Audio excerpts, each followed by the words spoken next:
مجھے اتنی خوشی ہو رہی ہے یہ حدیث آپ کو سناتے ہوئے، کیونکہ مجھے 100% یقین ہے یہ حدیث سننے کے بعد آپ کی زندگی چینج ہوگی اور آپ کے لیے آخرت کا رستہ آسان ہوگا۔ کہ دیکھیں ہمارا دین کتنا خوبصورت ہے اور ہمارا اللہ ہم پر کتنا مہربان اور رحم دل ہے۔ بسم اللہ الرحمن الرحیم۔ السلام علیکم۔ آپ میری یہ ویڈیو فیس بک، یوٹیوب اور ٹک ٹاک پر دیکھ رہے ہیں۔ میری آپ سب سے یہ گزارش ہے کہ میرے چینل کو، میرے پیج کو زیادہ سے زیادہ فالو اور سبسکرائب کیجئے اور اپنے چاہنے والوں تک میری ویڈیو کو پھیلائیے، کیونکہ یہ ایک وہ صدقہ جاریہ ہے جو میں کر رہا ہوں اور آپ بھی اس میں اپنا حصہ ڈال سکتے ہیں۔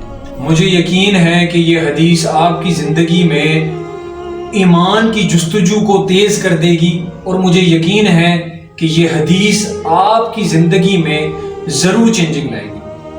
عمرو رضی اللہ تعالی عنہ فرماتے ہیں کہ رسول اللہ صلی اللہ علیہ وآلہ وسلم نے فرمایا، یہ 40 خصلتیں جن میں سے کوئی انسان صرف اس میں سے ایک نیکی کرے، یہ سمجھ کر، کیا سمجھ کر؟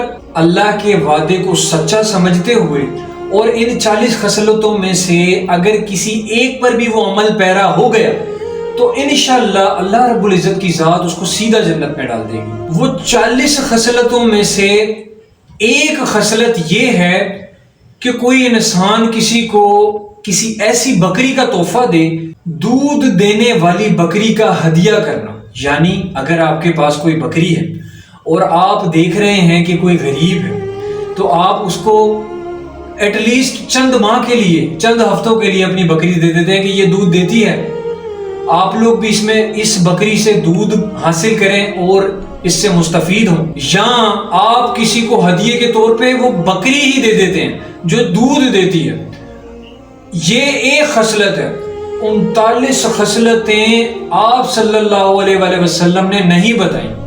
وہ اس وجہ سے نہیں بتائیں کہ جب بھی تم کوئی چھوٹی نیکی کرو، تم اس نیکی کو ایسا سمجھنا کہ یہ ان 40 خصلتوں میں سے کوئی ایک ہو سکتی ہے۔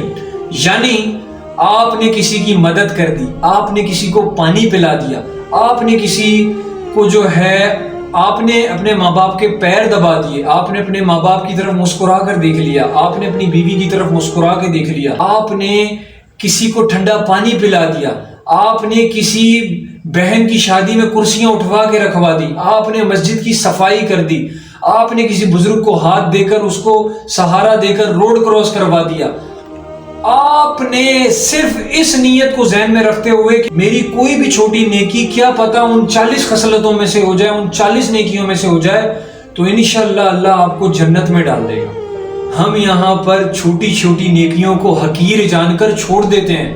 خاص طور پر یہ ویڈیو بنانے کا مقصد یہ تھا کہ آپ کبھی بھی چھوٹی نیکیوں کو حقیر مت سمجھیں۔ یہ حدیث پڑھنے کے بعد میری علم میں بھی اضافہ ہوا، میرے دماغ کے پردے کھل گئے کہ یا اللہ، چھوٹی نیکیوں کے سبب بھی ہم جنت میں جا سکتے ہیں۔ کسی نیکی کو چھوٹا مت سمجھیے اور ہر نیکی کو وہ نیکی سمجھ کے کیجئے کہ یہ ہو سکتا ہے کہ ان 40 نیکیوں میں سے کوئی ایک نیکی ہو۔ جزاک اللہ۔